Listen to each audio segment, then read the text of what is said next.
Rumor had it that breaking up with the campus bad boy, Ethan Rivers, you could get a pretty nice breakup payout. So the four of us in our dorm decided to take turns dating him. I was the last one. But Ethan figured out our plan and suddenly changed the rules. Want the money? Marry me and it's all yours. My roommate Sophia didn't know where she heard that. Dating Ethan Rivers meant getting a huge break fee afterward. But Ethan didn't like girls from our school. He only dated social media influencers or minor celebrities. After breaking up, those girls got new cars, new apartments, new designer bags. Their whole lifestyle jumped up several levels without except option. They were all drop-dead gorgeous and hot in our dorm. Sophia was definitely the sexiest one. She successfully hit on Ethan at a campus event and actually got him to date her. But they broke up in less than a month. When they split, he transferred her $10,000 and all the clothes and bags he bought her. He didn't ask for back. Such a generous guy. Sophia immediately shared her strategy with the other three of us in the dorm, keeping it in the family. You know, she announced, Ethan Rivers is the type of guy you can get just by being persistent. He likes girls in white dresses with black hair, preferably rose-scented. He loves mint scent. Spray mint perfume every day. Wait, what? I suddenly hesitated. I absolutely hated mint. But you can't wear it because as I got dumped today. Exactly because I wore mint perfume. He's also a germaphobe. Anyone within 3 feet has to be sanitized before getting close. His hobby is shopping, spending money, buying stuff. If he doesn't spend money for a day, he feels uncomfortable. Sophia went on and on about Ethan's likes and dislikes. The other two roommates took deep-tailed notes. Sophia looked up at me while talking. Emma, why aren't you writing this down? It's fine. You guys go first. I'll just copy your notes later. With Sophia's strategy, the other two roommates acted smoothly, though their relationships didn't last as long as Sophia's. When Rachel came back, she added another warning. Don't touch his shoes, especially his slippers. Sophia gasped in surprise. You guys were only together half a month and you saw his slippers. You know, Sophia dated him for a month and never even got within 3 feet of him. No. Today when he was dropping me off at school, his shoes were uncomfortable, so he wanted to change in the car. When his assistant brought in the slippers, I casually reached for them, and he immediately transferred me $10,000 as breakup money.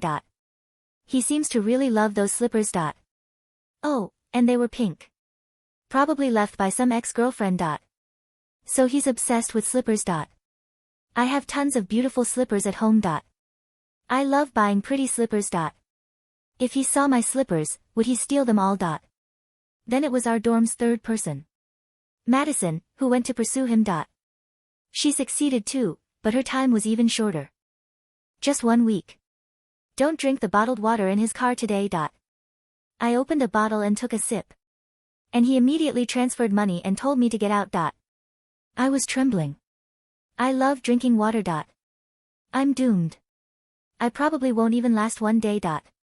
Maybe I shouldn't go. The other 3 roommates counted the zeros in their bank accounts, right in front of me. The clothes and bags Ethan bought them filled our shared closet.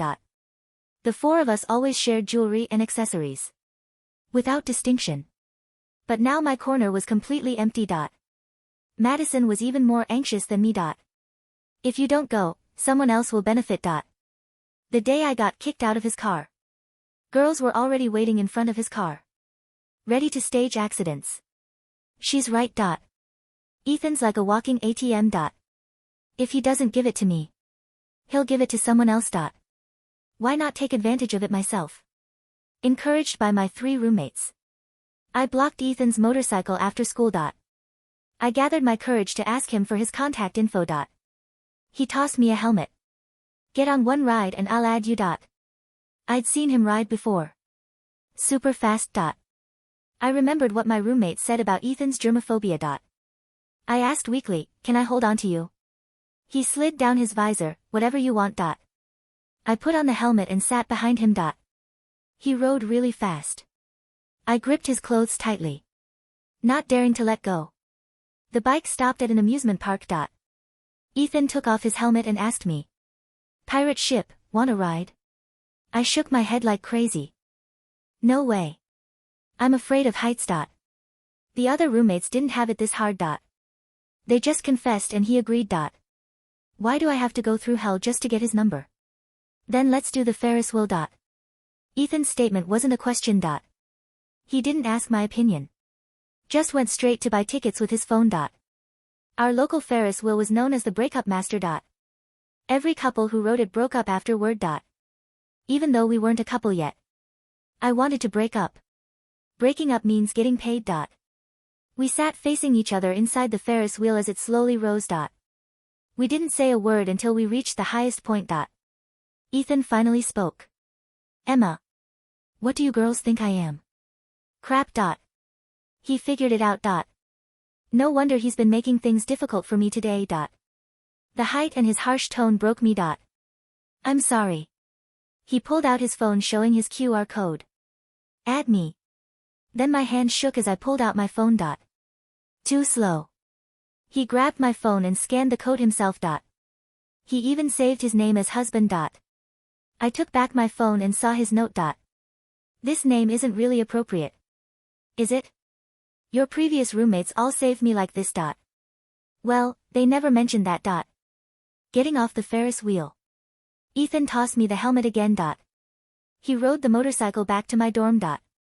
I don't know if it was my imagination. But the wind on the way back felt gentler. He rode slower. I returned the helmet and immediately ran upstairs. Thank God I hate mint. He changed into slippers even on his motorcycle. And there definitely wasn't bottled water on it. I won't get kicked out in one day. The moment I got back to the dorm. All three roommates surrounded me. "Emma, how'd it go?"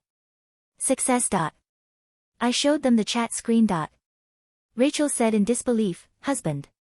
"Emma. You're pretty straightforward. Didn't you all save him like this?" "Of course not." They showed me their phones. Dumb but rich. Weird temper. Mood swings. None of these notes came close to husband. That liar. The next morning. Ethan's messages kept popping up. Come downstairs. Breakfast. My favorite date activity is eating. Breakfast counts. Come eat with me. Eat well, then go to class. Emma, are you even awake? Don't want your boyfriend anymore. I rubbed my eyes and asked the other three. Why didn't you guys mention he's this clingy? All three looked confused. Clingy? When was he ever clingy? He wouldn't even say 2 extra sentences. Otherwise. I definitely could have gotten more intel. Our chat history is just adding friends and transferring breakup money. He never replied to any messages I sent him. I must still be asleep. Let me sleep in a different position. Ethan's messages kept coming. I helplessly sent him a running dog emoji. My 3 roommates got dumped after a month. Half a month and a week. Listening to them count the zeros in their bank. Counts in the dorm made me jealous. I really regretted not paying attention. When Sophia gave her presentation, I changed into a dress and went downstairs. When I got there, I saw him with his back to the dorm building on the phone. Walking closer, I accidentally heard his voice. It's Emma. Okay. She's the only one I ever wanted to date. My heart hammered against my ribs like a trapped bird. She's the only one I ever wanted to date. The sentence hung in the cool morning air, heavier than the humidity. I froze behind the brick pillar of the dorm entrance, clutching my bag strap so hard my knuckles turned white. This had to be a prank. A very expensive, elaborate prank. Maybe he knew I was listening. Maybe this was how he messed with his victims before sending them packing with a fat check. Ethan hung up the phone and turned around. I didn't have time to run, so I just stepped out, feigning a yawn. Morning, I managed, my voice cracking only slightly. Ethan slipped his phone into his pocket. His eyes scanned me from head to toe, the simple jeans, the oversized sweater, my hair messily tied back because I hadn't bothered to wash it. A slow, satisfied smirk spread across his face. You look terrible, he said. Thanks. It's the stress of dating a high-maintenance boyfriend, I shot back. He laughed. Actually laughed. Not a polite chuckle, but a deep sound that vibrated in his chest. He walked over, closing the distance that was supposed to be strictly regulated by his germophobia. Let's go. I'm hungry. He reached out. I flinched, remembering the 3 feet rule Sophia had screamed about. But Ethan didn't sanitize his hands. He didn't pull out a wet wipe. He just grabbed my hand, interlacing his fingers with mine. His palm was warm and dry. Ethan? I stammered, staring at our joined hands. Aren't you? Isn't this unsanitary? You washed your hands, didn't you? Well, yeah, but... Then we're good. He tugged me toward his car. It wasn't the flashy sports car he'd picked up the others in. It was a black SUV, massive and imposing. As I climbed into the passenger seat, I braced myself for the rules. Don't touch the dashboard. Don't breathe too loud. Don't look at the leather wrong. There's hot soy milk in the holder, he said, buckling his seatbelt. And I bought those pineapple buns you like from the bakery on 4th Street. The one with the long line. I stared at him. How do you know I like those? He put the car in gear, checking his mirrors. I have eyes, Emma. You eat them every Tuesday and Thursday between classes. The creep factor should have been high, but instead, my stomach growled, betraying me. I reached for the bun. It was still warm. So, I mumbled through a mouthful of pastry, when do we break up? Ethan slammed on the brakes at a red light, causing me to choke slightly on a crumb. He turned to look at me, his expression unreadable. Eat your breakfast, wife, he said dryly. We aren't breaking up until I get my money's worth. A week passed. Then 2. According to the dormitory algorithm, I should have been dumped 3 times by now. Madison had lasted a week. I was on day 14, and my bank account was still tragically empty of breakup fees. The atmosphere in the dorm was getting weird. Did you touch his slippers? Rachel asked, shining a desk lamp in my face like an interrogator. I wore them, I admitted. We were at his apartment watching a movie. My feet were cold. He gave me his gray ones. Rachel gasped, clutching her chest. The gray ones? The velvet ones? He told me those were imported from Italy and woven by blind monks. I breathed on them once and he Venmo'd me $5,000 to leave. They looked like Target slippers to me, I shrugged. What about the water? Madison pressed. Did you drink the water? I drank the water. I drank his soda. I think I accidentally used his toothbrush once because they're the same color. Silence filled the room. Sophia, who was applying a face mask, slowly peeled it off. He's playing the long game, Sophia declared darkly. He knows we're friends. He wants to make us jealous before he destroys you. Emma, you have to be careful. The payout is going to be huge, but the emotional damage might be lethal. I nodded along, but I was beginning to suspect something else. The Ethan Rivers I knew wasn't a germaphobe. He wasn't a fashion snob. He was normal. Well, rich normal. He liked video games. He hated cilantro. He had a weird obsession with 80s rock music. And he was incredibly, suffocatingly clingy. If I didn't reply to a text in 5 minutes, he'd call. If I didn't pick up, he'd show up at my lecture hall, leaning against the back wall with his arms crossed, waiting for class to end. He's devaluing the market, Madison complained, watching Ethan carry my backpack across the quad. If he treats you this well for free, how are we supposed to scam the next rich guy? I wanted to trigger the breakup. I really did. I needed the money. My tuition was coming up, and my laptop was on its last legs. So, I decided to execute Plan Self-Destruct. I invited him to a street food stall, dirty, crowded, full of germs. He ate 3 spicy skewers and wiped sauce off my chin with his thumb. Strike 1. I wore a hideous neon green outfit that clashed with everything. He told me I looked like a sexy highlighter and couldn't keep his hands off my waist. Strike 2. I decided to go for the nuclear option. The mint. Sophia had sworn he loved it, but the prompt rejection she got suggested otherwise. Or maybe he hated it. I was confused, but I bought the strongest, most artificial mint cologne I could find. It smelled like a toothpaste factory exploded in a hospital. I doused myself in it before our Friday date. When I got into his car, the smell was overpowering. Ethan stiffened. Here it comes, I thought. Show me the money. He sniffed the air. His nose wrinkled. You smell like mint, I said proudly. Fresh, right? He stared at me for a long moment. Then, he rolled down all 4 windows. Sophia told you to wear this, didn't she? I froze. What? Sophia. The girl with the white dresses. She bathed in this stuff. It's why I couldn't stand being in the same room as her. Oh, I whispered.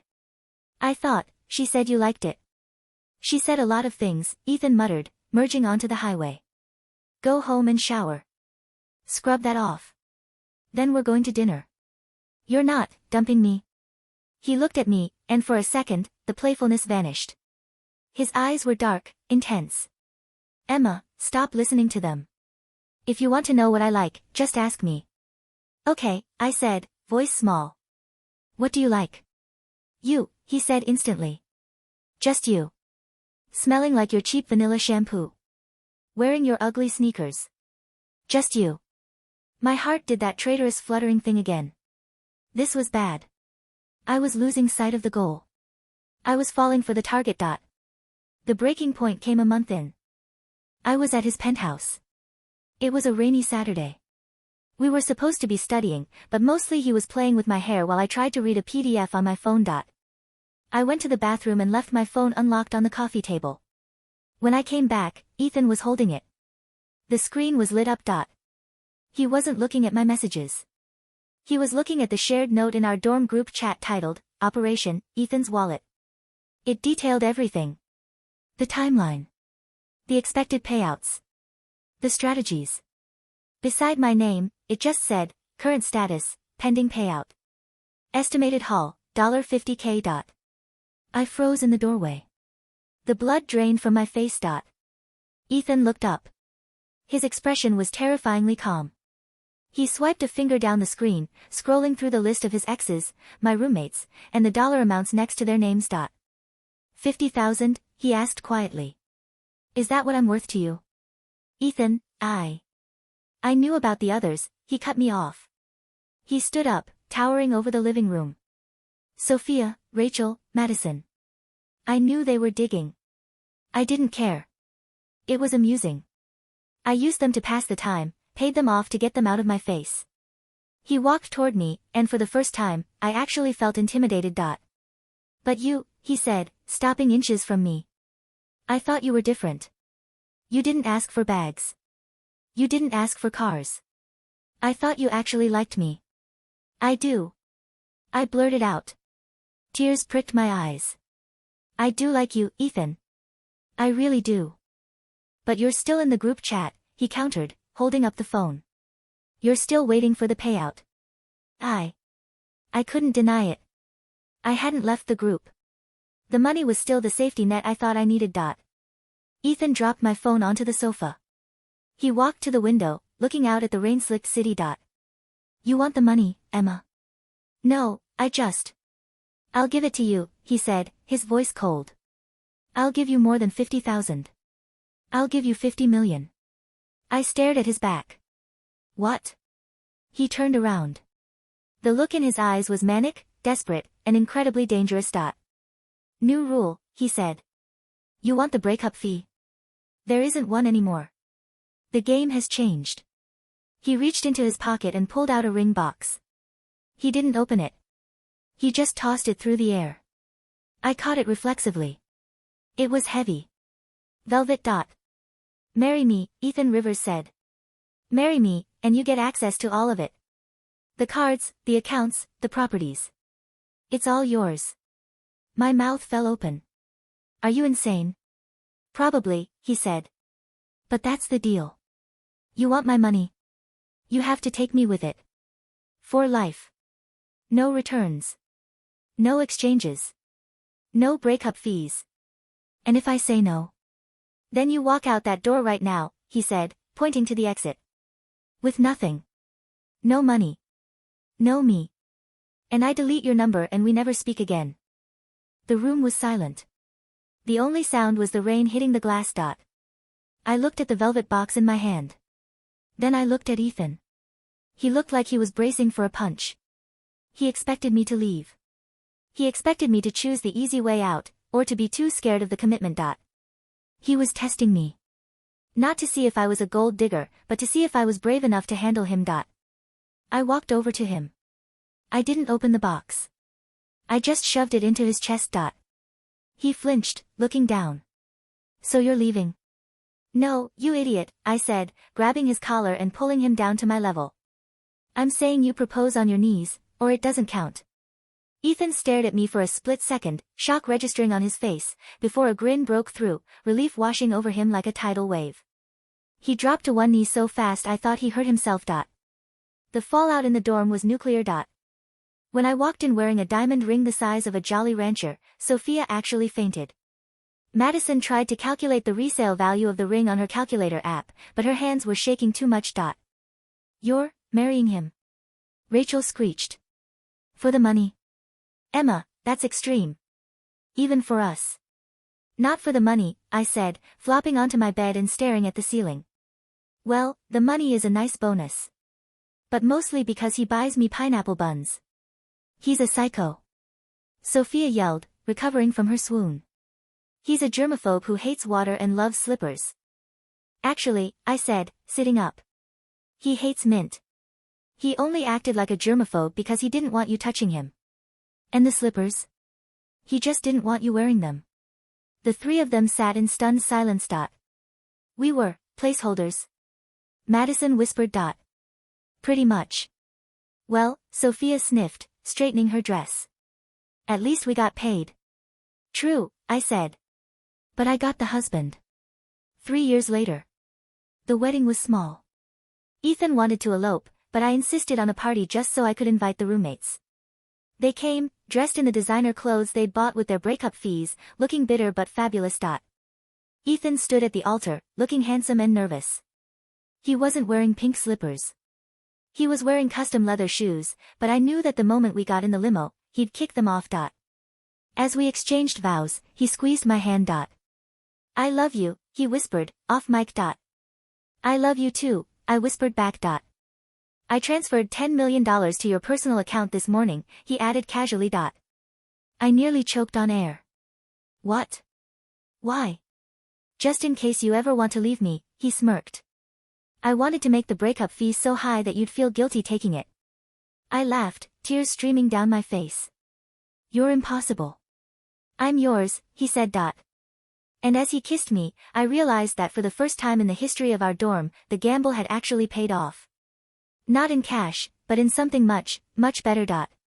Though, the $10 million didn't hurt.